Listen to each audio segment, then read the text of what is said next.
Bandung. Ini apa ya Purno? Syeda Ralun, warga Aceh di Kuala Lumpur melaksanakan halal bihalal Idul Fitri 1443 Hijriah di Surau Rodatul Munawwarah pada Minggu 16 Mei 2022. Dihadiri ratusan warga Aceh di Malaysia, acara tahunan ini terlaksana sukses, dimulai dari pukul 9 waktu Malaysia sampai dengan selesai. Pengurusi Surau Rodatul Munawwarah Haji Syahrul bin Abdurrahim mengatakan acara yang dihadiri ratusan warga Aceh ini adalah jamuan lebaran sebagai ajang silaturahmi. Tokoh masyarakat Aceh di Malaysia yakni Datuk Mansur bin Usman, yakni Presiden Persatuan Melayu Berketurunan Aceh Malaysia atau Permebam mengucapkan selamat Hari Raya Idul Fitri dan menjelaskan banyak tokoh masyarakat berketurunan Aceh hadir dalam acara halal bihalal di Surau Rodatul Munawwarah tahun ini. Dalam pelaksanaan halal bihalal juga dilakukan santunan kepada anak yatim dan fakir miskin. Ya, apa acara yang juga bahasa Aceh ya? Alhamdulillah, orangnya Surau Rodatul Munawwarah Lorong Rajabot, Kapegat Jamuan Uro Raya. Jamuan Uro Raya. Jadi musapat mandum muslimin dan muslimah. Jadi saling bersiraturahmi. Kadang kata kamu larantau, walaupun larantau nak kamu tuntut jangan melantau. Dia larantau. Sama larantau karena dia jauh buat tinggal. Nah yang di Johor, nah yang di Ampang, nah yang di KL. Jadi alhamdulillah orangnya kamu musapat mandumino dan alhamdulillah sangat sukses dan kehadiran lebih kurang dalam 50 orang. Sempena tersambut Uro Raya dan mentang dalam suasana bulan Uro Raya. Alhamdulillah yang hadir tetamu kebanyakan lah. Kebanyakan 10% adalah gedanyo Uro Aceh dan 10% jamaah lain-lain yang ada di sekitar Coket dan sekitar Lorong Rajabut.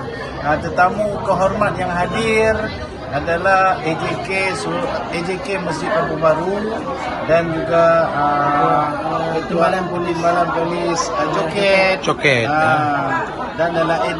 Alhamdulillah, nah tokoh-tokoh masyarakat yang sekitarnya urun tanya tempatan orang Melayu dan hadir sih alhamdulillah. Ya pun setiap tahun.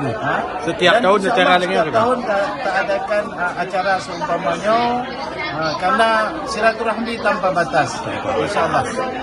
Dan akan teruskan tradisi tak menumpuk wate Uro Raya yang laganya rupa selagi mantang udip insyaallah. Selagi mantang kita dan insyaallah akan tawarisi bak masing-masing anda ditanya insyaallah. Warahmatullahi wabarakatuh. Alhamdulillah, terima kasih pengurusi Surau Rodatul Munawwarah.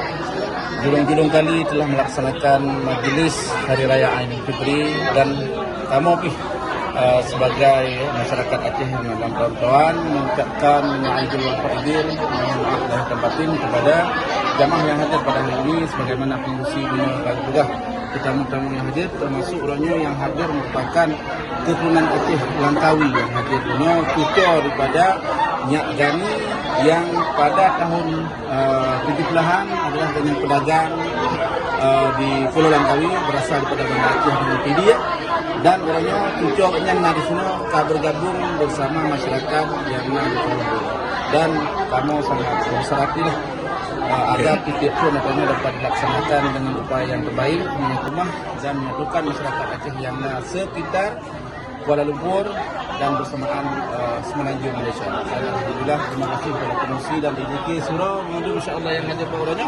Mudah-mudahan sukses dan berjaya. Terima kasih. Kamu daripada AJK Surau Rodatul Munawwarah mengucapkan minal aizin wal faizin, mohon maaf lahir dan batin kepada seluruh umat muslimin muslimat baik yang di rantau ataupun di Nangro. Dan tambahan bercuti orangnya merupakan juga pegat santunan sumbangan kepada yatim, warga kurang upaya, masyarakat setempat dan juga masyarakat yang selamat Hari Raya orang yang di Nangro. Nangro Aceh. Nangro Aceh. Alhamdulillah. Kewangan telah lebih, mana nak ada?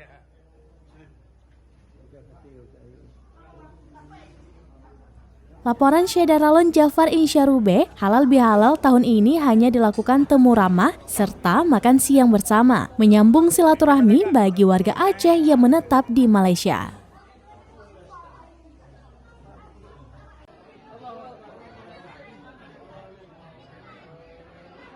Dari Kuala Lumpur, Syederalon Jafar Insyarube, Serambi On TV.